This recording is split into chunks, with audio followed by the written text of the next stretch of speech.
Wheaties, the breakfast of champions. I ate them every morning as I read the happenings in the news. And look where it got me. An honor received by so few. Second place. A silver medal to grace my shoulders as I walk down that aisle. But I hope Alma have been the first who told you that second place is my mainstay. Second fiddle, it's what I play. I'm okay with that position because it's the one Christ gave me. But the opposition tries to tell me otherwise, tries to bump up my pride. I know you've all seen it, the other side of me, myself, and I. God has too. I show him so often. I reject his love so freely given and replace it with the righteousness of my own. But that righteousness is just smoke and mirrors. There is no substance and no content. Nothing to make me truly content. And so time after time through the years, I fall on my knees begging, please, Father, forgive me. And these words come from a mouth once so arrogant and strong, but now so weak. But God, who is unending in mercy, says, you're forgiven. I gave my son through crucifixion. He was killed, buried, but now is risen. Through that sacrifice, I will justify you. I, the worst of all sinners, brought nothing to that bargaining table. Christ paid it all because I was not able. That's why Christ comes first. I now know I'm changed, no longer slave to the world. But this change is in me, not of me. It's from the God that loved me so much to let his one son hang for a rebel like me. So now I've come to this foregone conclusion. I'm losing this fight with the world for my soul. But Christ died so that I can be whole and have a relationship with him. And then he rose to make me dead to sin and alive in him. And now today, standing before you, my classmates, I have no special words to encourage you on your way. I have only this to say. As I walk out of this gym and the rest of life beckons, my name is Brent Kemp, and I'm second. Woo!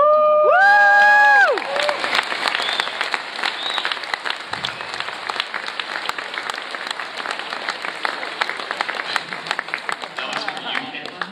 You wanted to rhyme, so there it is. But yeah, thanks for putting up with that.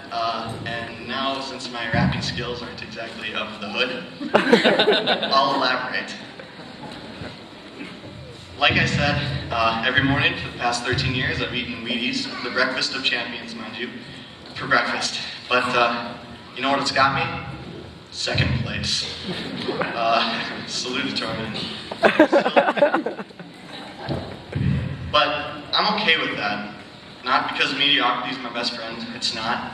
And it's not because I'm lazy. I'm a cross-country runner. I'm not lazy. But because I know I'm going to be living my whole life in second place. Because, like I said, I am second. Christ comes before me. And if there's anything else I can say, I guess, I don't know what else it would be.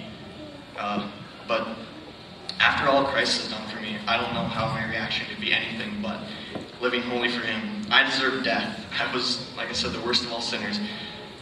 But I was forgiven. I was set free by the crucifixion and the resurrection of Christ. Anything less than that, anything less than living holy for God, is telling him that his sacrifice and his gift isn't good enough or doesn't count. And that's, I can't accept that. It is for freedom that Christ has set me free, and I don't have to let myself be held back by the garbage of this world, the garbage that we're going to be walking out into as adults. But I cannot stake any claim on my freedom, because my salvation is by faith and faith alone, not by my good deeds, but by faith. I cannot boast. So as you go off to college, remember to work hard, but don't live to just be a good person by deeds. Remember that's by faith that you're saved, and that's it. Christ loved me so intensely that he gave up his own life so that I might live in freedom from the sin that chose this world. He set the standard for me to follow. He knew what he meant when he said, if you try to hang on to your life, you will lose it. But if you give up your life for my sake, you will save it. That's from Matthew 16:25. Jim Elliot, a great missionary who was killed, rephrased it well. He is no fool who gives up what he cannot keep to gain what he cannot lose. What I'm saying is, live for Christ. Put him first. Anything else is selling yourself short. Because gaining the world and losing your soul is not a good deal. Jesus led by example when he gave himself up to death to pay for my sin. And so I should lead by example when I tell you to live for Christ.